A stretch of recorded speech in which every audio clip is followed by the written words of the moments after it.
रूस यूक्रेन के बीच का युद्ध हर दिन बढ़ता ही जा रहा है और इस युद्ध के साथ ही यूक्रेन की नेटो से नाराजगी भी बढ़ती जा रही है। हालात तो अब ऐसे हो गए हैं कि यूक्रेन नेटो का सदस्य बनने तक के लिए राजी नहीं है। यूक्रेन के राष्ट्रपति ज़ेलेंस्की ने यह साफ कर दिया है कि उनका देश नेटो में शामिल नहीं होगा। Зрозуміло, що Україна не є членом НАТО, ми це розуміємо, ми адекватні люди. Роками ми чули про нібито відкриті двері, але вже почули також, що нам... नेटो ने भले ही रूस के खिलाफ युद्ध में अपनी सेना ना भेजी हो, लेकिन वो यूक्रेन की मदद के लिए तैयार है। नेटो चीफ जेंस स्टोल्टेनबर्ग ने कहा है कि वो यूक्रेन की मदद के लिए 24 मार्च को अहम बैठक करने वाले हैं।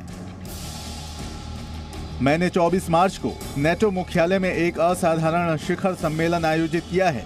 हम यूक्रेन पर रूस के आक्रमण, यूक्रेन के लिए हमारे मजबूत समर्थन और नेटो के प्रतिरोध और रक्षा को और मजबूत करने पर ध्यान देंगे। इस महत्वपूर्ण समय में उत्तरी अमेरिका और यूरोप को एक साथ खड़े रहना चाहिए। अब सवाल ये है कि आखिर ज़ेलेंस्की नेटो से दूरी क्यों बनाना चाहते हैं। इसके कई कारण हैं।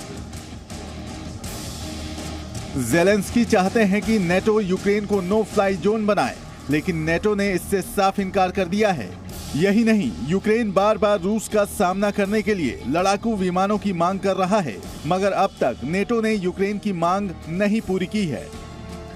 यही नहीं, युद्ध की शुरुआत से ही यूक्रेन चाहता था कि नेटो की सेना उसके साथ कंधे से कंधा मिलाकर रूस के खिलाफ लड़े, लेकिन नेटो सिर्फ बयानबाजी करता रहा और रूस की सेना कीव के पास तक पहुंच गई। नेटो से नाराज ज़ेलेंस्की और उनकी सरकार के नेताओं ने नेटो के रवैये पर कई बार निराशा जताई है। यूक्रेन के विदेश मंत्री दिमित्री कुलेबा ने यूरोपीय संघ को मजबूत और नेटो को कमजोर बताया है। अमेरिका और नेटो की सच्चाई सामने आने के बाद भी यूक्रेन ने हौसला नहीं हारा और वो पिछले 3 सप्ताह से रूस की ताकतवर फौज का मुकाबला अपने दम पर कर रहा है। ब्यूरो रिपोर्ट, जी मीडिया। यूक्रेन के साथ साथ कई और देश भी रूस से युद्ध करने में लगे हुए हैं। ये युद्ध गोलियों और बमों से नहीं हो रहा, प्रतिबंधों से हो रहा है। पहले अमेरिका समेत कई देशों ने रूस के राष्ट्रपति और उनके करीबियों पर प्रतिबंध लगाए। अब रूस भी उसी रास्ते पर है। मंगलवार को रूस के राष्ट्रपति पुतिन ने अमेरिकी राष्ट्रपति जो बाइडेन पर प्रतिबंध लगा दिए।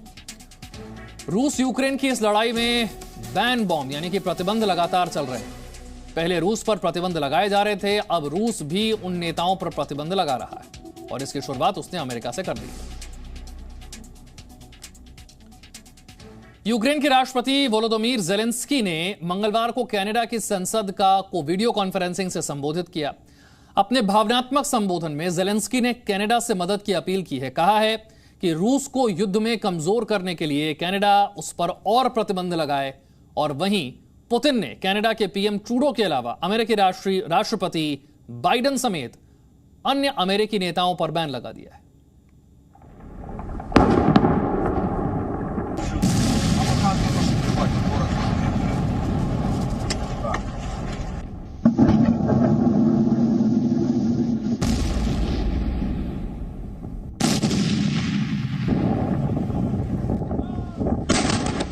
यूक्रेन रूस के बीच चल रही जंग का आज 21वां दिन है। रूस यूक्रेन को घेरने के लिए हर तरफ से किलेबंदी कर रहा है, तो यूक्रेन भी रूस के आगे आसानी से झुकने को तैयार नहीं है। यूनाइटेड नेशन के अनुसार रूसी आक्रमण के बाद से 30 लाख से अधिक लोग यूक्रेन से पलायन कर चुके हैं, जिसमें 1.5 लाख से अधिक लोग विदेशी नागरिक थे। युद्ध के साथ साथ दोनों देश शांति वार्ता को लेकर बैठकें भी कर रहे हैं। चौथे दौर की शांति वार्ता के दूसरे दिन मंगलवार की बैठक में कई मुद्दों पर सहमति नहीं बन पाई है और आज भी ये शांति वार्ता जारी रहेगी। इन सब के बीच यूक्रेन के राष्ट्रपति वोलोदिमीर ज़ेलेंस्की ने मंगलवार को कनाडा की संसद को संबोधित किया और हमले के बाद यूक्रेन में किस तरह के हालात हैं इसकी जानकारी दी है। कनाडा की संसद को संबोधित करते हुए वोलोदिमीर ज़ेलेंस्की ने कहा है कि यूक्रेन में शुरू हुई जंग की वजह से उनके देश के 95 से अधिक बच्चों की मौत हो गई है। इसके अलावा सैकड़ों बेगुनाह नागरिक मारे गए हैं। रूस आम नागरिकों के साथ साथ रिहायशी इलाकों को टारगेट कर रहा है। Жити, як ми хочемо перемогти заради життя. Я хочу, щоб ви відчули, що це таке, коли телефонуєш друзям і кажеш: закрийте небо, зупиніть бомбардування. Скільки ще має впасти ракет на наші міста? У відповідь ти чуєш, що хтось цього не хоче робити, адже дуже занепокоєні. Я впевнений, ми разом. जिस वक्त वोल्डोमीर जेलेंस्की कनाडा के पीएम जस्टिन ट्रूडो के साथ कनाडा की संसद को संबोधित कर रहे थे, उस वक्त पुतिन कनाडा के पीएम जस्टिन ट्रूडो पर बैन लगा रहे थे। पुतिन ने ट्रूडो के अलावा अमेरिकी राष्ट्रपति जो बाइडेन समेत कई अमेरिकी नेताओं पर भी बैन लगा दिया है। इससे पहले वोल्डोमीर जेलेंस्की ने ब्रिटिश पार्लियामेंट को संबोधित किया था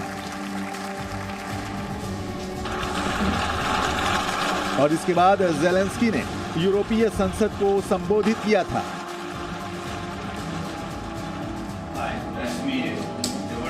और आज वोल्डोमीर जेलेंस्की अमेरिकी संसद को संबोधित करेंगे। जेलेंस्की के संबोधन के बाद कनाडा की संसद ने उन्हें स्टैंडिंग ओवेशन दिया। Bureau report, ji media. Presenting B News app, available on Google Play and App Store. Download it now.